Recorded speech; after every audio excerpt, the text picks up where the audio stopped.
الرحمن الرحیم، السلام علیکم ناظرین، کیپٹل ون میں آپ کو خوش آمدید کہتے ہیں۔ بات کریں گے جناب تحریک لبیک پاکستان، جو کہ آج جو ہے وہ لانگ مارچ کا انہوں نے اعلان کیا کل سے، اور اس کے بعد سے جڑواں شہر یعنی راولپنڈی اسلام آباد بری طرح سے جو ہے وہ متاثر ہوا۔ تمام شاہراہیں، تمام ایون لنک روڈز بھی ہمیں دیکھنے میں نظر آیا کہ وہ کنٹینرز لگا کر بند کر دی گئی ہیں، اور حکومت نام کی کوئی چیز ہی نہیں ہے۔ کہیں بھی آپ کو پراپر طریقے سے انتظامیہ کی جانب سے کوئی ڈائیورٹس یا کوئی ایسی چیز بھی نظر نہیں آ رہی ہے۔ اور جڑواں شہر یعنی یہ ڈیفینیٹلی ایک اسلام آباد کی اگر ہم بات کریں اور صدر راولپنڈی کی بات کریں تو یہ پاکستان کے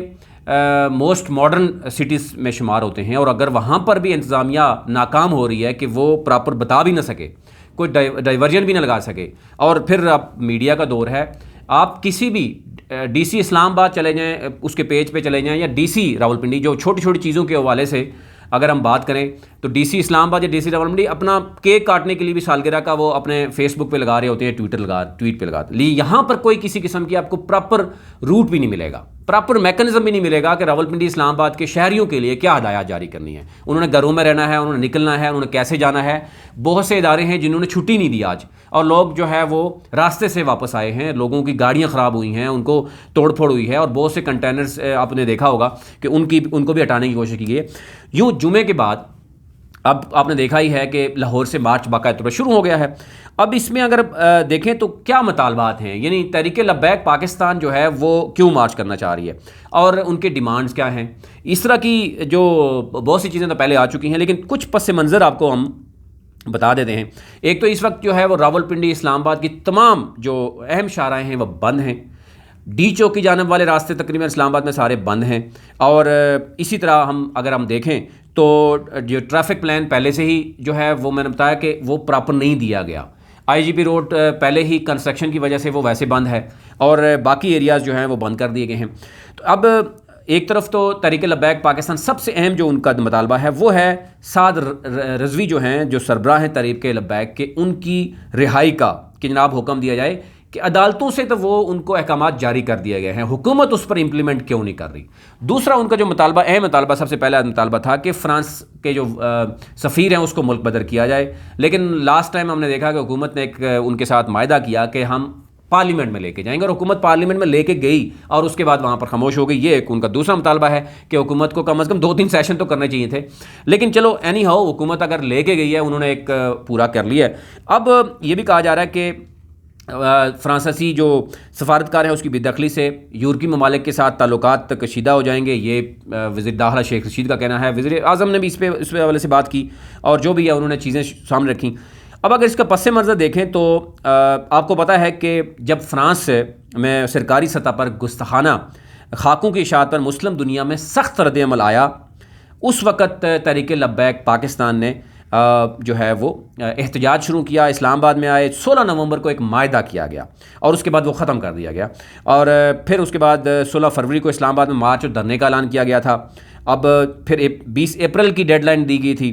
تاہم 22 اپریل کو سعد رضوی کو امن و امان کی صورتحال برقرار رکھنے کے لیے لاہور سے گرفتار کر لیا گیا تھا۔ یہ آپ جانتے ہیں، تھوڑا سا پس منظر آپ کو دینا تھا۔ پھر حافظ سعد جو رضوی ہیں، ان کو ابتدائی طور پر 3 ماہ تک حراست میں رکھا گیا، اور پھر 10 جولائی کو دوبارہ انسداد دہشت گردی ایکٹ کے تحت ایک وفاقی جو جائزہ بورڈ ہے وہ تشکیل دیا گیا، اور یوں 23 اکتوبر کو ان کے خلاف حکومتی ریفرنس لایا گیا۔ اس سے پہلے اگر بات کریں تو لاہور ہائی کورٹ کے سنگل بینچ نے سعد رضوی کو نظر بندی کو کالعدم قرار دیا تھا، اور جس کے خلاف حکومت نے اپیل دائر کی تھی، تاہم لاہور ہائی کورٹ کا جو ڈویژن بینچ ہے ابھی تک وہ تشکیل ہی نہیں دیا گیا۔ اور یوں پنجاب پھر حکومت نے سپریم کورٹ سے رجوع کیا، اور عدالت نے 12 اکتوبر کو سنگل بینچ کے حکم پر عمل درآمد کو معطل کر دیا تھا، اور ڈویژن بینچ کے نئے فیصلے کے لیے کیس کو ریمانڈ پر دیا تھا۔ اب تاہم 19 اکتوبر، اب یہ کہا جا رہا ہے حکومت کی طرف سے کہ ایک طرف تحریک لبیک پاکستان نے کسی اور مقصد کے لیے جو ہے وہ کیا تھا، عید میلاد النبی کے حوالے سے انہوں نے ہم سے اجازت لی، اور اس کے بعد انہوں نے کیا کہ 19 اکتوبر کو عید میلاد النبی کے موقع پر نکالے گئے جلوس کو کالعدم جماعت نے اپنے قائد حافظ سعد رضوی کے لیے ایک احتجاجی دھرنے کی شکل دے دی، اور اس کے بعد انہوں نے کہا جی 2 دن ہیں، اور 2 دن میں ان کے اگر مطالبات مان لیے گئے تو وہ لاہور سے چلے جائیں گے، ادروائز پھر وہ مارچ کریں گے اسلام آباد کی طرف۔ اب 3 روز تک لاہور یتیم خانہ میں مسجد رحمت العالمین کے سامنے دھرنا آپ کو پتہ ہے کہ وہ چلتا رہا، اور اس کے بعد تحریک لبیک پاکستان نے اسلام آباد کی جانب لانگ مارچ کا اعلان کیا۔ اسی کے ساتھ ساتھ اگر ہم بات کریں تو پی ڈی ایم نے بھی جناب وہ کیا ہوا ہے، اور پی ڈی ایم کا بھی ایک شیڈول جو ہے نا وہ آپ کو پتہ ہے کہ وہ بھی آیا ہوا ہے۔ اگر میں آپ کو وہ بھی بتا دوں کہ پی ڈی ایم کی جانب سے کراچی، لاہور، کوئٹہ، پشاور سمیت ملک بھر میں بے روزگاری اور مہنگائی کے خلاف احتجاج جو ہے وہ بھی کیا گیا، لیکن پی ڈی ایم میں ڈیفینیٹلی وہ سیاسی جماعتیں ہیں تو وہ شاید اس حد تک وہ نہیں آئیں گے، اور حکومت کو ان سے اس طرح کا خدشہ بھی نہیں ہے۔ جس طریقے سے ہم نے دیکھا کہ تحریک لبیک پاکستان نے جو ہی اعلان کیا اس کے بعد سے ہی تمام مکاتب فکر کے لوگ اس حوالے سے پریشان بھی نظر آ رہے، ہر طرح کی جو زندگی کے معاملات ہیں وہ مفلوج ہو کر رہ گئے ہیں، اور یوں اب کہا جا رہا ہے کہ جی ٹی روڈ اور موٹر وے پر بھی ٹریفک کو روکا جا رہا ہے۔ اور اب دیکھنا یہ ہوگا کہ پی ڈی ایم نے جو مہنگائی کے حوالے سے بات کی ہے وہ کراچی، لاہور، پشاور، کوئٹہ سمیت ملک گیر احتجاج کیا جائے۔ اس کے ساتھ ساتھ دوسری طرف اگر بات کریں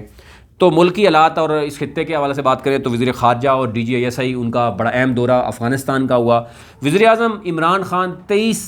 اکتوبر یعنی کل کو سعودی عرب 3 دن کے لیے جا رہے ہیں۔ شیخ رشید صاحب کے بارے میں کہا جا رہا ہے وہ چھٹی گئے، اور اسد عمر صاحب کے بارے میں کہا جا رہا ہے کہ وہ امریکہ جا رہے ہیں۔ اب اسی سے آپ اندازہ کر سکتے ہیں کہ معاملات، ایک وزیر اعظم ملک سے باہر،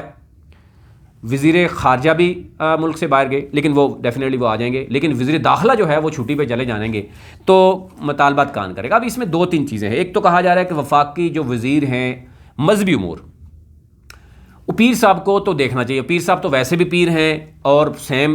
بلکہ وہ بڑے پیر ہیں، تو شاید اگر وہ فساد رضوی سے ملاقات بھی کر لیں تو یہ معاملہ حل ہو سکتا ہے، ان کو سمجھائیں گے اور تو یہ معاملہ حل ہو جائے گا۔ اگر وہ بڑے بھائی کا ہونے کا ثبوت دیں اور اسٹیٹمنٹ شپ کا کوئی ساتھ دیں تو ڈیفینیٹلی یہ معاملہ حل ہو سکتا ہے، اور یوں عوام کو بھی مشکلات سے بچایا جا سکتا ہے، اور ملک کو درپیش چیلنجز سے بھی۔ اور آپ کو پتہ ہے اسی طرح کی جو دھرنے ہوتے ہیں، جلوس ہوتے ہیں، اسی میں ہی تو دشمن ممالک ہیں یا اس طرح کے لوگ ہیں وہ بھی فائدہ اٹھاتے ہیں، اور خدا نخواستہ کوئی اس طرح کی ایکٹیویٹی اس میں ہو جائے تو ڈیفینیٹلی پورے ملک کا امن جو ہے وہ تباہ ہو جاتا ہے۔ تو اب دیکھنا یہ ہوگا کہ حکومت نے تو پہلے ہی ہم دیکھ رہے ہیں کہ سرنڈر کر دیا یا جان چھڑا دی، یا شیخ رشید صاحب کے جو بیانات آ رہے ہیں اس میں یہ لگ رہا ہے کہ وہ بالکل کسی طرح تیار ہی نہیں ہے، لیکن وفاقی وزیر مذہبی امور ان کا بڑا اہم رول تھا، ان کو چاہیے تھا کہ کم از کم اس معاملے کو فوراً نوٹس لیں اور اس کو جو ہے وہ حل کریں۔ ابھی دیکھنا یہ ہے کہ آگے کیا ہوتا ہے، لیکن فی الحال حالات جو ہے وہ جڑواں شہروں میں بدترین حالات ہیں، کوئی آگے موومنٹ نہیں ہے، اور شہریوں سے یہی کہیں گے کہ آپ گھروں میں رہیں، بلا وجہ آپ گھر سے باہر نہ نکلیں، ادروائز جو ہے وہ مین شہر یعنی صرف ایکسپریس وے ہی کو استعمال کریں، باقی جتنی بھی آپ کو لنکس روڈ ملیں گی وہ اینڈ پہ آپ جائیں گے تو وہاں پر آپ کو مشکلات کا سامنا ہوگا، بند ہوگی۔ ہاں اگر آپ کے پاس بائک ہے، پبلک ٹرانسپورٹ پہلے ہی بند کر دی گئی ہے، میٹرو بند کر دی گئی ہے، تو اس حوالے سے آپ کو پہلے پتہ ہونا چاہیے، کیونکہ ہماری انتظامیہ مکمل طور پر سو رہی ہے، وہ بتانا ہی نہیں چاہ رہی کہ بیسیکلی عوام کو کیا کرنا چاہیے۔ ابھی تک لے اتنا ہی، اپنا اپنے ملک کا خیال رکھیے، اللہ نے کے بعد۔